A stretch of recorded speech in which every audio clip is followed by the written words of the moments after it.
الله خالقنا العظيم د هر څه نه مخکې د کورنیو چارو وزارت له طرفه د جناب جهادي شخصیت محترم مولوی صاحب محمد موسی فاروق مشري کې راغلي پلاوي ته یقینا چې د زړه د کومې هرکلی وایي او هرکله راشي د الله شکر ادا کوو چې دومره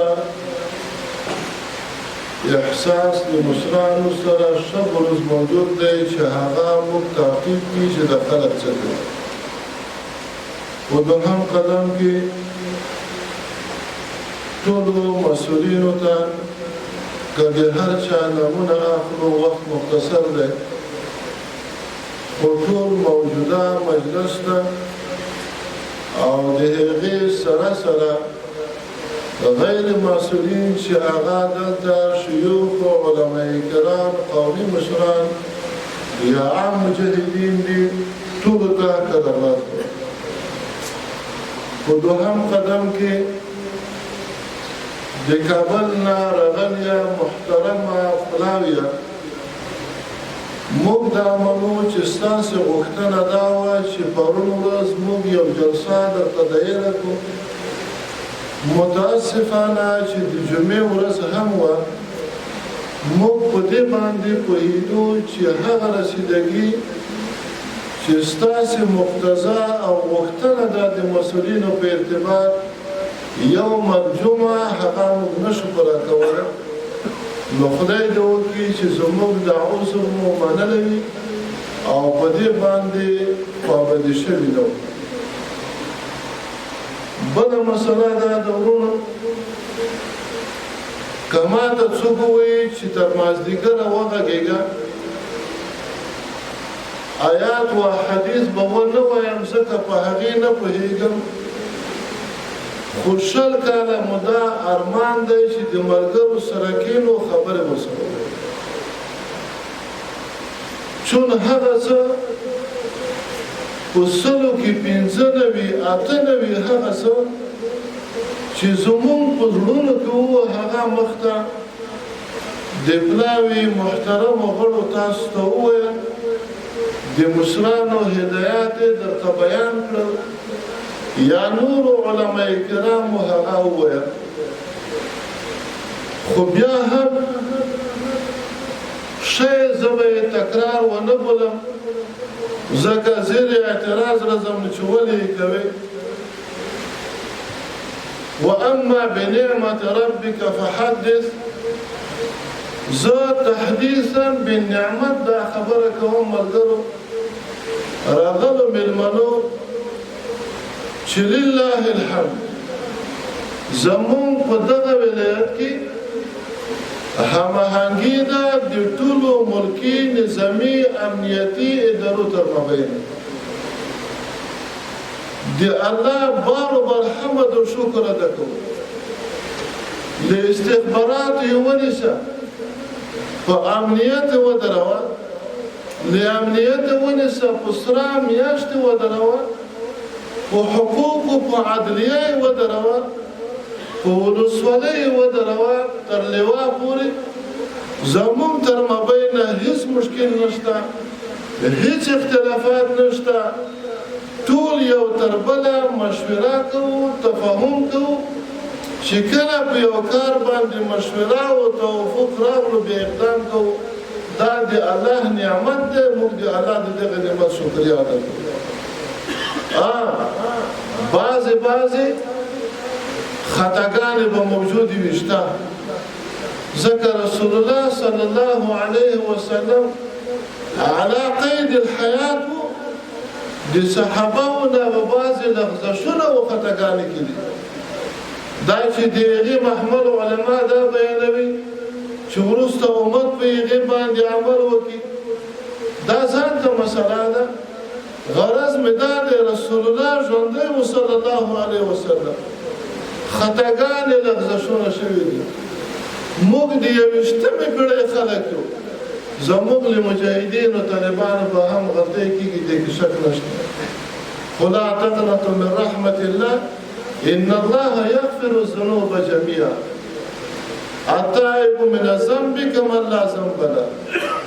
رفع عن أمتي الخطأ والنسيان غرض مې دا دی ورونو دغه غلطۍ چې د مجاهدینو نه کېږي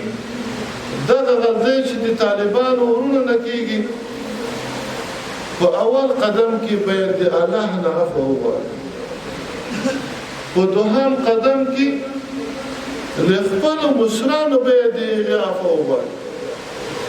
چېرته نه چې ستا د غلطۍ د وجې نه ستا د لغزش د وجې نه دا نظام سقوط وکړي یو عالم فرمایل وایي کله چې په دې دعا باندې راشم لکه جناب شیخ صاحب هم اشاره ورته وکړه چې وانصر من نصر دین محمد صلی الله علیه وسلم وجعلنا منه چې وروسته کلمه باندې راځم د الله نه ډارېږم داسې نه وایم چې واخذل من خذل دین محمد وایي چېرته نه چې زه داسې وم د الله د دین خاذل جوړ شم الله ما په دې خپله کې راو بدعا کې تباه و برباد ستا جهاد ته احترام دی ستا قربانۍ ته احترام دی ستا شهداو ته احترام دی ستا تور شپو سبا کولو ته احترام دی خو د الله خاطر وکړه دا په ما خرڅوه د الله خاطر وکړه دا په وزیر صاحب ما خرڅوه هر وزیر ته هر ولی ته هر امیر ته ستا معلومات شته تاسو په الله باور وکړئ که سل په سلو کې نه وي په سلو کې 95 خلک مجاهدین دغه مشران زه پېژنم نه مې وخت ورسره تېر دی نه مجاهد یم نه یې دعوا کوم خو دا مسؤلیت لرم چې دلته په دې ځای باندې چا کېنولی یم دا پوښتنه وکړم چې د احمد څوک و د محمود څوک غل څوک و فاسق څوک و مجاهد څوک و قرباني چا ورکړې ده که یوازې بعضې خلک د موږ په صف کې ننوتلي وو داسې خلک هم موجود وو په دې صف کې موجود وو چې یو سړی په دې منطقه کې موږ نیولی و بندي وو وایي تاسو په صف کې پلاني او پلاني ماته راپورونه راکول و د هغې نمونه ډلګۍ مشران نن هغه هم ګیله کوي هغه ظلم هم لګېږي هغه خبیث هم لګېږي بې ادبي د معافي وایي زه خو ډلګۍ مشر وم ما په جهاد قرباني کړې ده ولې ما په یو ځای کې نه مقرروي او رښتیا دا ده حقیقت دا ده چې که چا د الله دپاره قرباني ورکړې وي چا د الله دپاره جهاد کړی وي دا شکایتونه لطفا د دې نه ډډه وکړه خپل جهاد دې مه تبه کوه خپل اجر دې مه ضایع کوه موږ ړانده نه یو که د تا 2 سترګې دي د موږ 4 سترګې دي که د تا 4 دي کیدای شي د موږ 8 سترګې وي وینو د منطقه کې کله چې د خوست تشکیل جوړېدو خلیفه صاحب مبارک ته وپېښ کړو چې دا څه ډول تشکیل هر څوک چې ټاکي ځکه د ما نه تا ته ښه معلوم دي هغه مخلص غیر مخلص شاید وپېژنې د قربانۍ د استعداد نفر د ما نه تا ښه وپېژنې خلیفه صاحب د خدای په خاطر په دې مسؤلیت کې ما ماړه وه وایي نه راځئ چې کېنو په ګډه یې موږ ستا سابقه قرباني جهاد ستا قوم ستا منطقه ولسوالي دا ټول په نظر کې نیولې بیا مو یو څوک رامخته کړی چې دلته یې راوړي البته دا ځان ته مسله ده چې په خوست کې به یو 10 ریاستونه وي ډلګۍ مشران به په سلګونه وي ماشاءالله نور دې هم الله ډېر کړي مولوي صاحبان به په سلګونه وي ماشاءالله نور دې الله ډېر کړي د کار خلک به په سلګونه وي انشاءالله نو دا هر سړی خو نشي راتلی چې د ولي په کرسۍ باندې کېږي دا هر سړی خو نشي راتلی چې د قومندان په کرسۍ باندې کېږي ریاست اشغال کړي ولسوالي اشغال کړي دا ګیله به خامخا ورته ولاړه وي خو الله بنا په ګردن محترم خلیفه صاحب ځکه موږ د هغې بې امره هغه د موږ مشر دی نور مشران هم شته خو زموږ تعلق په اداري سیستم کې د هغې سره دی هغوی له ورته یې دا د مخکې که دا دلته که دا هلته که دا دلته بعضې کسان به داسې وي چې هغه به ډلګۍ مشران نه وي جهاد به یې هم نه وي کړی د پلاوي هغه امریه او هغه هدایات چې موږ ته یې بیان کړه سمعنا واطعنا هیڅ خلاف په هغې کې نه کوي ټولې خبرې یې ښایسته وي اما یوه ګلابي خبره چې د موږ په زړه باندې یې وکړه ټولې یې وکړې هغه ډېره ممتازه چې د موږ خوښه شوه هغه خلک چې په تېر نظام کې یې کار کړی په فساد باندې نه یې متهم په قتل په خیانت باندې نه یې متهم د امریکا په غلامۍ باندې نه یې متهم دا معنا نه چې سمې کار نه وي کړی اوسنی امارت راغلی هغې خلکو اظهار د ندامت کړی تر اوسه پورې د هغوی نه کومه غلطي موږ نه ده لیکلې نه مو ده لیدلې لطفا طالبه مجاهده د هغې په مقابله کې ما راوچتېږي کوشش دا وکړه چې د هغې اصلاح وکړي که اصلاح اوس بیا هم کوشش دا وکړه د الله خاطر وکړه چې هغه نور هم متوجه کړه که نه درېږي په هغې پسې شه استخبارات دې ورپسې واچوه ولایت قمنداني دې ورپسې واچوه چې دا اوس هم خاین او مفسد دی او که نه دی که نه و د الله خاطر وکړه دا نظام یوازې ته نشي جوړولی دا قومونه یوازې ته په دې په ځان نشي راټولولی چې په هر ځای کې ته وي دا خلک هم د ځان سره ونیسه هغوی ته د کار زمینه مساعده کړه هغوی ته امکانات برابر کړه هغه د ځان ورور وبوله شک په دې کې نشته چې دلته به ډېر خلک پاتې معذوره به و زمینه به نه وه مساعده چې هغه جهاد وکړي هجرت وکړي مګر زړه یا عمل یا نظر هغه به د تا سره یو هغه په خپل څنګ کې ونیسه ورور یې وبوله وخت به نه نیسه ورورو ډېرې خبرې په زړه کې دي خو ګوره یوه توصیه درته کوم 100 واره مې درته ویلي دي ټول په دې باندې ګواه چې کوم حاضر وي د موږ په مجالسو کې چې د الله خاطر وکړي د خلکو سره خرګزاره وکړي یو څوک په یو ټوپک او توپانچه او موټر باندې ما بې عزته کوه مه یې ځوروه که روغتیا مجاهد وي مسلمان وي طالب وي پیردار وي د اسلامي نظام مرابط وي غواړي چې د نظام وساتلی شي په یو توپانچه یو ټوپک باندې چپه مه وهه کور مه ځوروه د خلک مه ځوروه د نظام بله ترجماني مه کوه کولی شي چې د تفاهم د حکمت د لارې دا شی لاسته راوړي اول خو فتبینو باندې عمل وکړه چې روغتیا د راپور روغتیا دی او که دروغ دی که روغتیا وروسته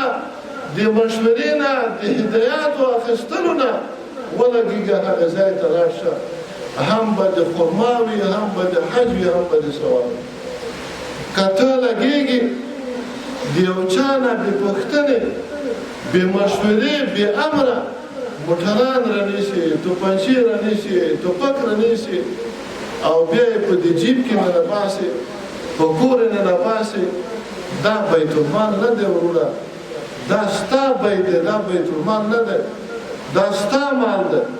دا زما مال نه دی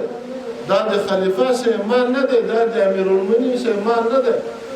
ته لاړې لکه غلا چې وکړې را د وړو ځان ته د کېښودو یا د خرڅ کړو یا د تر ننه پورې هم په کور کې ایښی که چا ایښی وي او کیدای شي داسې ګوته په شمار یو نیم به معلوم هم وي په ټول افغانستان کې دا مشکل شته د دې شي نه ډډه وکړه د دې نه پرهیز وکړه د خلک مه ځوروه صبریو ته موږ لاړو چې کله د موږ د عسکرو د ریشې ماشومان ولیدي دوه داسې 3 کلن او 4 کلن ماشومان به وي هغوی په منډه شول په ژړا شول ځکه هغوی پخواني وحشیان لیدلي وو حیوانان لیدلي وو ظالمان لیدلي وو هغه ترسې تر اوسه پورې په وخت کې وو چې هغوی څه کول دا ماشومان د دې تمیز نشي کولی چې ته طالب یې مجاهد یې او که پخوانی هغه ضربتي یې چې ما ته راغلی و بله ورځ هم یو مردار و په امریکا کې وایي موږ ته اجازه راکړه چې پوسټ یې راوړو ما یې ظالمه چې مردار نه و ژوندی و د امریکایانو په کار و چې ما په ضد استعمال کړي چې مردار شو اوس هلته د ښخولو اجازه نه ورکوي بېرته یې ما ته بیا راوړي ما ویل خیر اسلام کیدای شي د دې سره کوم مشکل ونه لري راوړی یې چېرته یې هلته وغورځوه دفن یې غرض مې دا وروره چې که زه او ته په هغه وحشت باندې کورونو ته لاړ شو په هغه وحشت باندې معاملات د خلکو سره وکړو لکه په تېر نظام کې چې کېده بیا د دې نظام لاس ومینځه دا به هم سختي کېږي خدای دې ولکړي دا به هم د سقوط سره مخ کېږي سبب به یې ته وي 20 کاله د قرباني ورکړې وه اوس د قرباني الټه شوه د نظام ستا او د ما د وجې نه هغه سره چپه شو او کله نه کله داسې شکایتونه هم راځي چې ما انتظار وکړو ما ته نوبت نه و ما ته دا نه وه ګوره موږ هم انسانان یو نه ملایکه یو نه پیریان یو نه انبیا یو نه بزرګان یو نه اولیا یو نه داسې کولی شو لکه عفریت د سلیمان علیه السلام هغه پیریان چې و یا هغه بل چې عرش د بلقیس یې راوړو چې په ان فن کې ټول خلک رضا په ان فن کې د ټولو خلکو سره ملاقات وکړو غوښتنې یې پوره کړو انسانان یو خامخا یو څوک به راځي انتظار به کوي یو څوک به راځي خدای نه خواسته لا قدر الله هغه به بې ملاقاته د موږ نه ځي هغه به بې د دې چې د ده هغه مقتضا طلب چې وي هغه پوره شي بغیر د هغې نه ځي ځکه وخت به یې نه وي پیدا کړی دا د خپلې ژبې سره دې احتیاط وکړه داسې الفاظ کله کله د ملګرو نه ووځي جهاد خو پرېږده چې ایمان ته یې خطر وګوره صبر ښه شی دی که چېرته موږ ستا سره خیانت کړی و ته موږ پېژندې چې طالب یې مجاهد یې ډلګی مشر یې ستا د جهاد د قربانۍ سره مو خیانت کړی و او ته را باندې نه پوهېدې یا خدای نخواسته ته را باندې زور نه رسېدو هېڅکله ولاکه درته ووایم چې ما ته عفو وکړه ورځ د آخرت شته په هغې ورځ به ما سره حساب خو که زه در باندې پوه شم چې غلطي در کې ده خیانت در کې ده ظلم در کې ده توصیه مې درته کړې ده ځان نه اصلاح کوې بیا هم د ما نه عفو غواړې دا ژبه دی خدای دې ما ګونګ کړي چې زه درته وایم چې عفو ځکه ستا غلطي ستا ظلم ستا وحشت خدای نخواسته که کېږي دا د اسلام په ضرر دی دا د اسلامي نظام په ضرر دی د ما په شخصیت د چې هر څه کړی وي هر داغ دې لګولی وي روغتیا دې ویلې وي دروغ دې ویلې وي